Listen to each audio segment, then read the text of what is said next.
Recapitulemos. Verano del año 882. La situación peliaguda. Un enorme ejército sarraceno se concentra a orillas del Esla y amenaza León. Pero aquí, en León, otro ejército no menos importante está dispuesto a dar la batalla, porque Alfonso III ha reunido a sus hombres.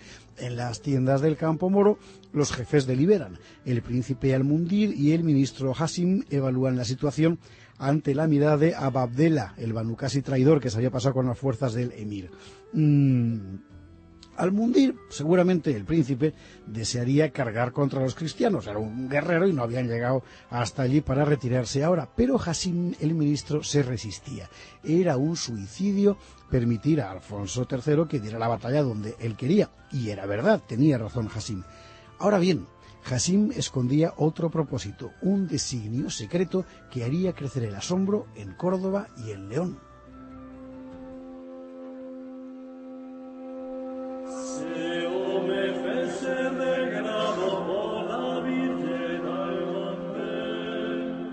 Bajo los prudentes consejos de Hasim, el ejército moro abandonó las cercanías de León y se dirigió hacia Astorga.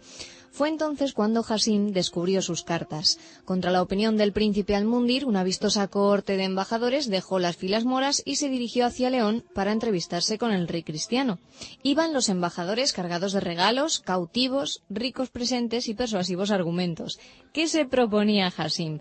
¿Buscaba una retirada decorosa? ¿Era una añagaza para atacar con más posibilidades de éxito? No. Hasim se proponía trocar la guerra en negocio político. En negocio político. El ministro Hasim, como sabemos, había estado preso un par de años en Oviedo.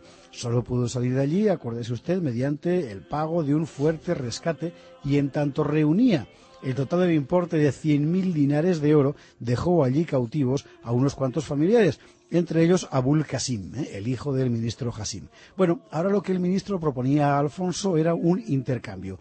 La libertad de Abul Qasim, su hijo, a cambio de los regalos que traían los embajadores y además las vidas de dos cautivos de los moros, dos cautivos muy importantes, los Banu-Qasi, Fortún ibn al-Azala, apresado en Tudela, y un hijo del señor de Zaragoza, Ismael. Además, Hasim, que conocía bien las debilidades de Alfonso, le enviaba 2 libros, una Biblia sevillana de San Isidoro, nada menos, y una Biblia cordobesa. En fin, una magnífica propuesta. Pues Alfonso evaluó la oferta, era inmejorable. Los 2 Banu-Qasi en manos de Asturias eran un auténtico tesoro político, porque podían hacer inquebrantable la alianza con los señores del Ebro. Y si el asunto se resolvía con la marcha en paz de los ejércitos sarracenos, ¿quién podría poner la menor objeción? El negocio se cerró en Castro Alcoba, junto al río Orbigo. Cerrado el trato, Abu al-Qasim volvió con su padre y los 2 Banu-Qasi ganaron las líneas cristianas. Y el ejército moro, para gran irritación del príncipe Al-Mundir y frustración de Abu Abdallah, el Banu-Qasi disidente, abandonó los llanos de León y volvió a Córdoba.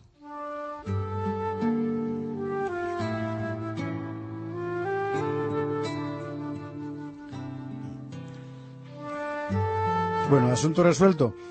La verdad es que este arreglo, aparentemente tan civilizado y cordial, iba a dar más de un disgusto tanto en Córdoba como en Oviedo, pero también en Zaragoza. ¿Por qué? Bueno, la clave estuvo en el comportamiento de Abu Abdallah, aquel Banu-Qasi que había abandonado a sus parientes para pasarse al lado cordobés. Abu Abdallah, tras la fallida campaña de Al-Mundir y Hasim, volvió a sus tierras riojanas. Claro, sus parientes de Tudela y Zaragoza no podían olvidar su traición y fueron a por él. Pero Abu Abdallah, más listo, se las arregló para emboscar a sus parientes y los apresó.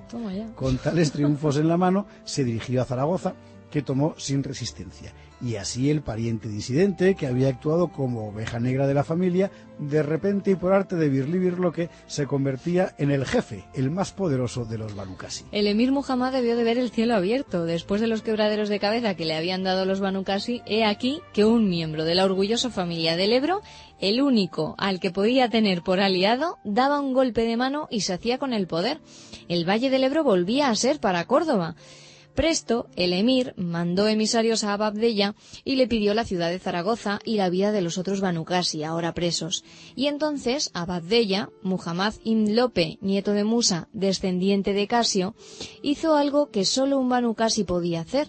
Se negó a entregar la ciudad rechazó a los enviados del emir, ¡Qué carácter! puso en libertad a sus parientes presos, firmó la paz con ellos, les otorgó castillos y renovó la tradicional independencia de los señores del Ebro. Y el emir Muhammad se quedó con un palmo de narices. La verdad es que esta gente como era.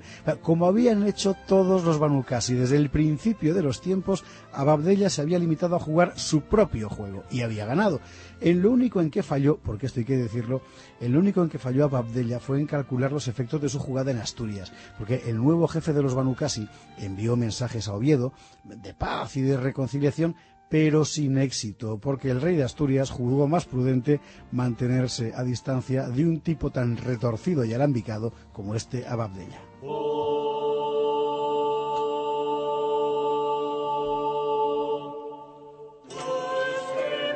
Ante la traición de Ababdella, la cólera del emir Muhammad fue terrible, como de costumbre. En la primavera de 883 partió un gran ejército rumbo a Zaragoza. Lo mandaban una vez más el príncipe Al-Mundir y el ministro Hasim, juntos a pesar del odio que habían empezado a profesarse. Los ejércitos de Córdoba llegaron a Zaragoza. No la tomaron, pero saquearon a conciencia todo el Valle del Ebro, desde la capital aragonesa hasta La Rioja. Acto seguido, dirigieron sus pasos contra la frontera este del Reino de Asturias. Iban a repetir la ofensiva del año anterior. Primero los castillos fronterizos, después las plazas fuertes de León y Astorga. Se volvía a dibujar el programa de 882, pero esta vez sin presos que intercambiar. Y no les fue nada bien a los ejércitos de Muhammad. Fracasaron nuevamente ante Cellorigo, también fallaron ante los muros de Pancorbo, y cuando marcharon sobre Castrojeriz, que el año anterior habían podido tomar, esta vez se encontraron con que el conde Munio Núñez había acabado ya el trabajo, la fortaleza estaba terminada y sus muros fueron inexpugnables. Tuvieron más suerte en la ciudadela de Sublancia, que pudieron saquear, lo que parece que cuando llegaron estaba vacía, porque los habitantes huyeron antes de que llegaran los moros. Y así se plantaron a pocas jornadas de León. Alfonso, cuando supo de la nueva ceifa musulmana, volvió a alinear a sus huestes en León, ciudad que ya se había convertido en su residencia casi permanente. Allí se dispuso a esperar la acometida musulmana, pero no hubo tal, porque los sarracenos, a su vez, se habían guarnecido en Sublancia esperando la acometida cristiana, y así estuvieron unos y otros varios días aguardando a un enemigo que nunca llegó. Finalmente los ejércitos del emir abandonaron el campo, saquearon algún convento, algún villorrio, pero nada más. Temiendo una emboscada, volvieron a casa por un itinerario tortuoso. De esta manera se disolvió la última ofensiva del emir Muhammad contra el rey Alfonso.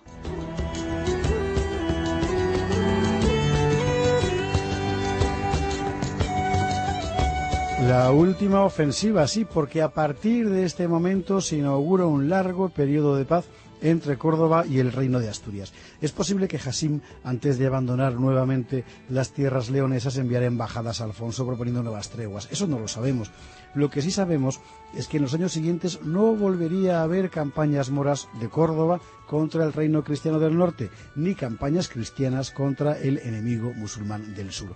Habría otros combates, pero no entre las dos grandes potencias de la península. Y el Emirato, por su parte, iba a verse envuelto, como ya era tradición, en feos problemas internos, y Alfonso aprovecharía esos años de paz relativa para culminar su obra de gobierno. Alfonso podía mirar hacia atrás con legítimo orgullo. En menos de 20 años de reinado había frenado al enemigo sarraceno, le había golpeado sin misericordia, le había rechazado todos sus ataques posteriores, había extendido los límites del reino muy al sur, se había convertido en la potencia determinante de la cristiandad española y mucho más. Y lo que ahora el futuro le deparaba era la posibilidad de coronar su obra con una política de gran estilo. La semana que viene lo veremos.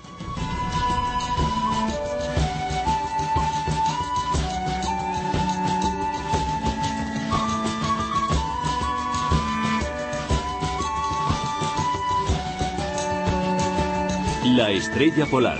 Si navegas de noche, te proponemos un rumbo.